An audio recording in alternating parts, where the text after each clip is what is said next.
talk about the actual positive impact that Meghan Markle has had on these brands, though, because it's really important that we do. This is having financial impact on our economy and also helping these brands build their profile internationally. Apparently, Google searches for Meghan Markle Australian fashion in Australia are up 2,800%. Wow. And I think we just need to contextualize in this sea of what is often, to your point, Ree, hate and ridicule, is someone who converts commercially very, very well. And we had another quote from Julia from Friends with Frank, on what is often dubbed the Meghan effect. We sold out of both styles that Meghan wore within 48 hours of her wearing them and have now put them on pre-order due to demand. We've also seen a clear uptick in website traffic with significantly higher international interest than usual, alongside strong engagement and buzz on social media. The Instagram post featuring Meghan in our pieces quickly became our highest performing social post to date. Meghan also wore St. Agni, P. Johnson, Camilla and Mark, Karen G. An interesting tidbit from that is that a lot of the brands that she wore have now updated their SEO product descriptions to say that piece was worn by Meghan Markle. So when you're searching for it, it comes up in the short product overview that you see before you I love that. click into the item. Go team, go. All right, let's get into this, because what we're witnessing here isn't just a fashion moment. It's an economic case study, a cultural reset, and frankly, a very loud rebuttal to every critic who spent years trying to downplay Meghan Sussex and Prince Harry as irrelevant. Irrelevant? Please.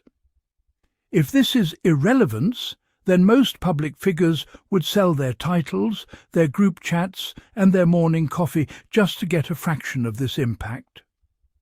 When I look at the data coming out of this Australian tour, I don't just see numbers, I see proof. Cold, hard, undeniable proof. We're talking about Google searches for Meghan Markle Australian fashion skyrocketing by 2,800%. That's not a bump. That's not a trend. That's a takeover. That's Meghan Sussex walking into a market and flipping a switch that entire marketing teams with million-dollar budgets can't even locate. And what fascinates me the most is how this continues to happen in spite of let's be honest, because of the constant noise from her critics. There's this almost comical pattern now. The louder the ridicule, the stronger the results.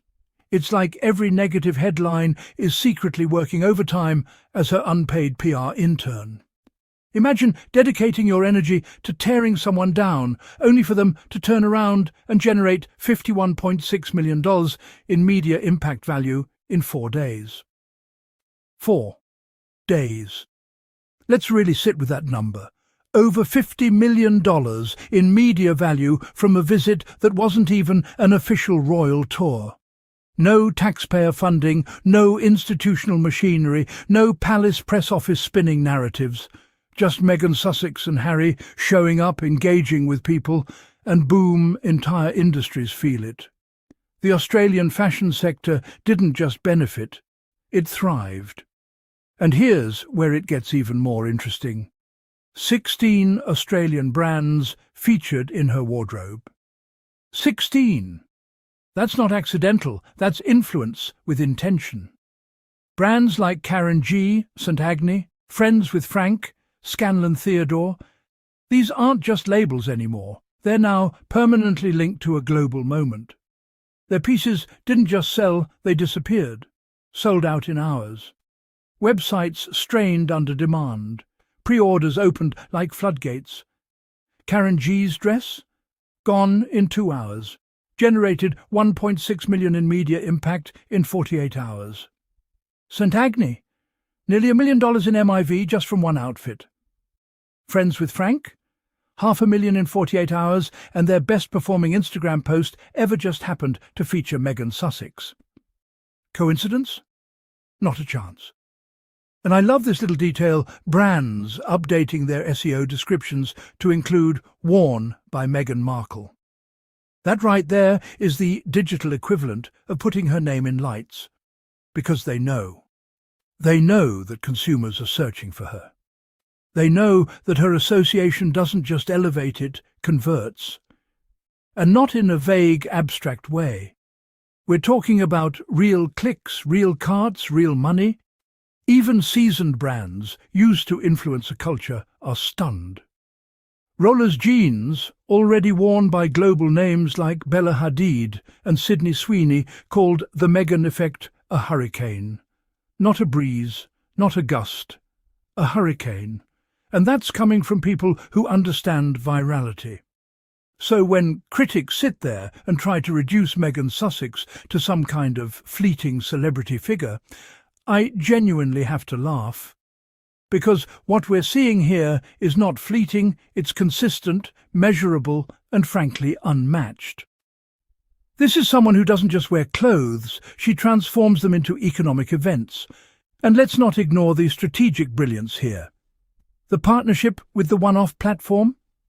That's next level. Making her looks instantly shoppable through an AI-powered system isn't just smart, it's revolutionary. Over 1 million outfit views in 3 days. That's not just influence, that's infrastructure. That's Meghan Sussex stepping into the future of fashion commerce, while others are still arguing about whether she matters. Now, let me say something that some people won't like, but it needs to be said. There's a reason this level of impact makes certain critics uncomfortable. Because it dismantles a narrative they've been trying to push for years. The idea that stepping away from the royal institution would diminish Harry and Meghan? Completely debunked. If anything, it's amplified them. And here's where Harry comes in, because let's not act like he's just standing in the background. Prince Harry represents something powerful in this equation. Choice. He chose a different path. He chose autonomy. And together, he and Meghan have built something that doesn't rely on inherited status. It thrives on authenticity, connection, and yes, impact.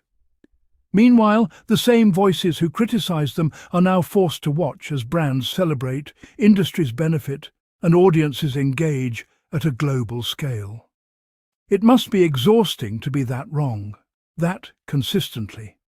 And let's add a bit of humour here, because, honestly, you have to laugh.